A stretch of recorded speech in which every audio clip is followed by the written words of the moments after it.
Hello, Wasteland! And this video has been hotly requested by many of my commenters and people on Facebook and just all you lovely guys. All of you, you know who you are. And this is the Roll20 chart I've been using for my build challenge video and videos that are soon to come.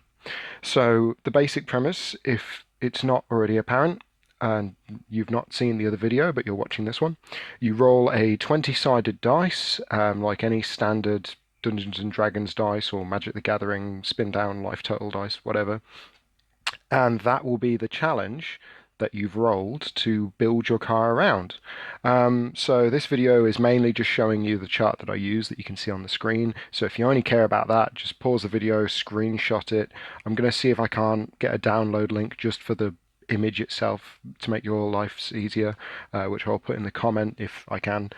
But this video will just be me quickly going over them. I've already talked about some of them, so I'm going to skip over those. But yeah.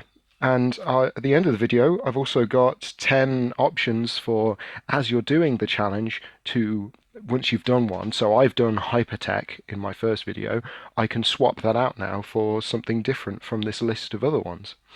These are all just, completely out of the blue. There's not like, I'm not picturing anything in my mind as I come up with these, so think of these as very open, broad categories rather than, okay, it's specifically this, it's got to be this. It's no, you can do it however you want. It's up for interpretation, as it were.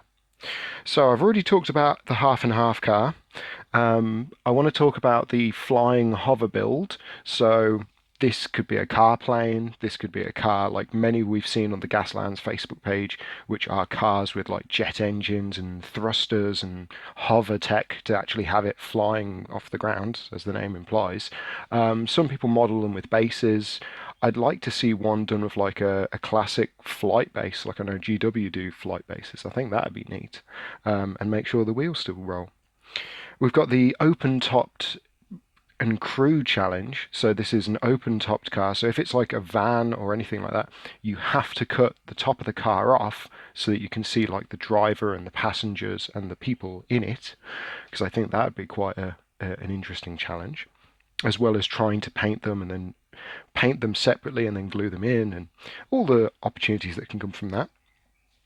We've got the recycled challenge. So this is basically a car that's been completely destroyed and you are rebuilding from the ground up. Think of it like a looted wreck or something that's been destroyed in a race. You're now breathing new life into it. Easiest way to do this challenge, get your car, hit it with a hammer, and away you go.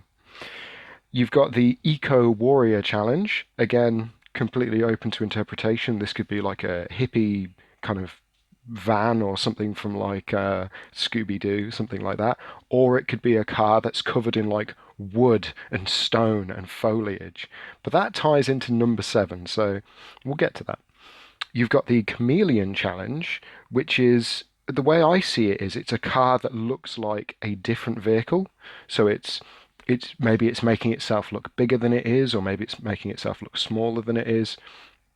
Or likewise, it could be a car that's designed to blend in to the surroundings. So like a ghillie suit on a soldier, that kind of thing. You've got the caveman build challenge. So this is one of those challenges which, yeah, it's one of those, how on earth does that car run? Alongside, how on earth are they making rocks bang together to make sparks and get the engine started? It can be really primitive tech. You could do like a Flintstones thing, not with them running on the floor, but like really heavy stone wheels or something. Or it could be just the way it looks. It's so rugged and mountaineering that you go, oh my God, yeah, some real primitive people are using this vehicle. You've got Gemini, which is effectively 2 cars in one. If any of you ever watched Robot Wars or BattleBots in the US growing up, you may have seen Gemini. It's the 2 robots that start the match together, but then the moment the match starts, they split in 2 and start operating independently. So I like the idea of a vehicle that you can start the game as one solid vehicle, but then as a special ability, bam, it splits into like 2 bikes or something. You've got back to front, so it's as simple as the rear of the vehicle is now the front of the vehicle, so have fun modeling that. Because a lot of these really cool, like muscle cars and things, you go, yeah, but all the details in the front. Exactly. So now your challenge is to put all the detail in the back, which is normally ignored. You've got the upside down challenge. Again, pretty self-explanatory. It's a vehicle that's clearly upside down, but you're going to have to put all the wheels and things underneath it. I don't know how well that would work with a motorbike, but again, that's the challenge. That's the how on earth do you get this to work? The inside out challenge I've talked about, hypertech I've talked about, mono wheel. We're starting to see a lot of these now, but they're not true mono wheels. They tend to have like a big rear wheel or a big front wheel, but then still have a couple of smaller supports, almost like a trike or just a really big motorbike. But I want to see people make a car or any vehicle that only has one massive wheel, and all the technical bits, all the functioning parts like the engine, they're all crammed into the center of the tile, or maybe on top or to the side, and like a weapon on the other to balance out the weight. It's something to play with. Sand Skimmer, again, ties into that caveman theme, ties into the eco warrior theme, but think more of like those, they're like desert boats that really just, they blitz across the desert, but using sails and the power of the wind to do it, I mean, you could just do it like a big boat on wheels. I mean, that'd be sick too, but, yeah, it's one of those things. It's kind of self-explanatory. Same as medieval. I've talked about that. Now, Knifehead is a strange one. This one really is open to interpretation because you think, well, isn't that a ram car? Not necessarily. I mean, Knifehead could be like the bonnet of the car is covered in spikes and like anti-personal blades, so if someone tried to jump on it, they just get impaled. But it could also be something where the actual shape of the car is more of like a triangle or a point. Think of the main spaceship from the 2080 comic Nemesis Warlock. All the vehicles in that comic were big triangles. That's kind of what I'm getting at. I'll have images on the screen so you can see what the hell I'm on about. And yeah, the knife does the knife head does come from the Pacific Rim film, so it doesn't necessarily have to be, as obvious as a big blade on the front. It could be something, it's how you change the vehicle. We've got Siege, which again, it's changing the fundamental purpose of the vehicle. So maybe it's turned into something like a trebuchet or a catapult, or maybe just it's a big cannon on wheels. Samurai, again, it's another theme which immediately in your mind is going to evoke images of what you expect to see on a car. Like maybe it's covered in samurai swords and people in Japanese armor, or maybe it's just covered in like big banners and flags like samurai would have on their backs. So it's, yeah, you already know when you see like medieval or samurai, you know what you're thinking of. Spaceman, really open to interpretation. It could be a car that's come from space, so it looks super weird and super futuristic, but in an alien way. Or it could be something quite retro and 50s and almost like Fallout and Nuka-Cola and, big bubble top windows and weird stuff like that. It could be retro ray gun kind of spaceman. It's up to you. Or you could just do a car that's like a NASA themed car. So its main body color is white and has the NASA logo on there. It has literal rocket boosters rather than just the suggestion of a rocket booster. It's that kind of thing. And then animal, I'm not going to have a chart with every animal in the world for you to roll on. I think it's safe to say if you get the animal challenge, you're already going to know what animal you're going to want to base your car on. It's like the idea of taking the Firebird and turning it into a literal Firebird, or having aspects of it, an eagle or a vulture built onto the car.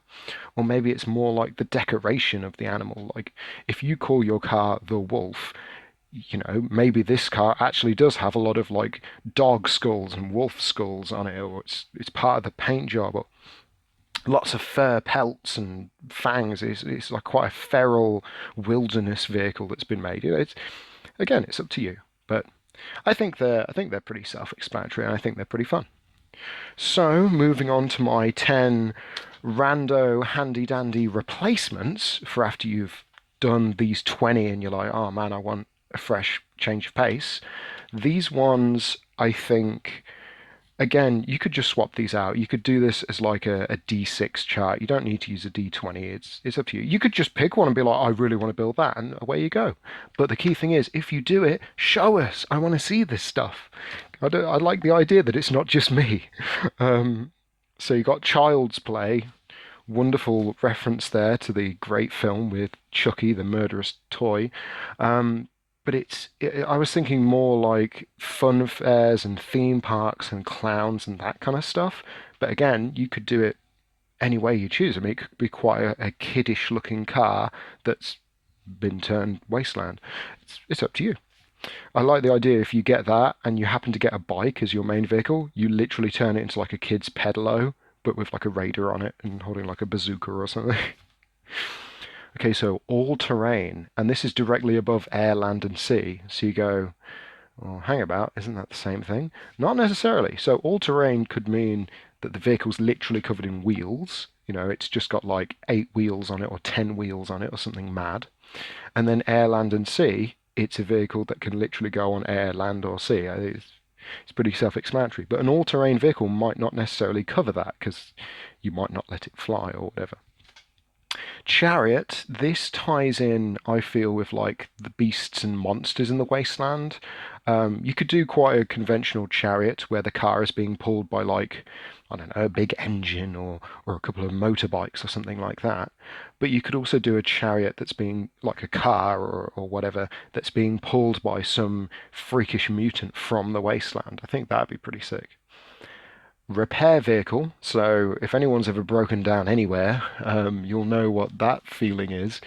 Yeah, it's a vehicle that's going to go around and fix stuff up.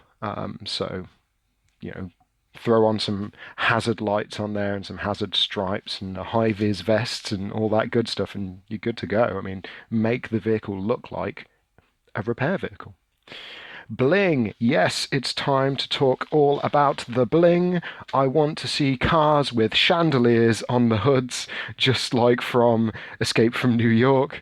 I want to see cars that are gold plated. I want to see cars that are straight out of Compton. I want them to be insane. So yes, bling.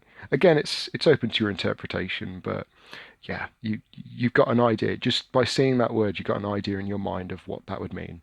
Same with slave trader. I mean, what more is there to say? It's a car that's, or whatever, that's filled with, well, slaves. Or maybe slave catching equipment. So lots of hooks, lots of man catchers, lots of chains, some real dark, like gritty vehicle that goes around like destroying other vehicles, but then like pulling the crew out of them with arms and things.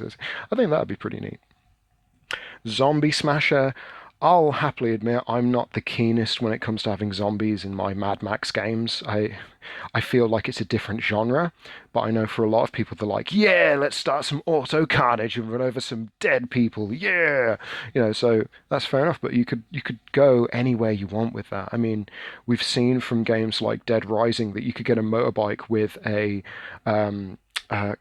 like a steamroller attachment at the front that literally just drives around and just flattens zombies. So yeah, it's one of those challenges that would take you out of your comfort zone if you're not already doing that. Trapdoor spider. So this ties into that kind of animalistic, caveman-y sort of. It's a real feral vehicle, real vulture, real buzzard of a vehicle.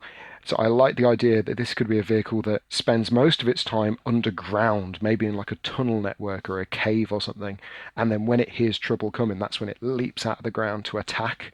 I mean, it wouldn't leap, it would shoot out like a little rocket, but you get what I'm saying. It's lots of earth tones, lots of rust, lots of decay, but it's built for a purpose, and that purpose is to destroy other cars.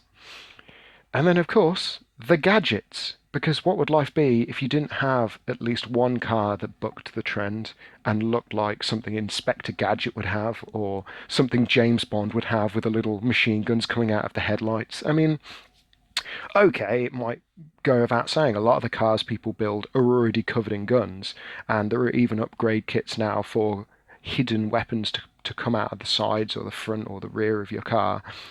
But to have a car that is literally made out of those bits, or it's just total, everything's a hidden compartment, everything's an ejector seat, everything's like, I think it'd be great to see a car that's actually ejecting someone in motion. I think that'd be a great idea.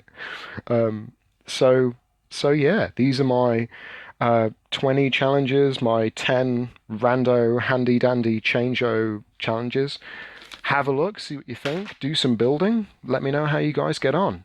And remember, as always, thank you to our sponsor, Camsil Designs, for giving us 10% off all of the bits on their website. Check them out today. Use the code JHMiniatures for your chance. Well, it's not a chance, it's guaranteed 10% off everything on their store. Get it while it lasts. We don't know how long this will last. It might be gone today or tomorrow or in 4 years from now, but you won't know unless you try. I always thank you for watching Wasteland, and I'll see you all in the next video. Bye-bye.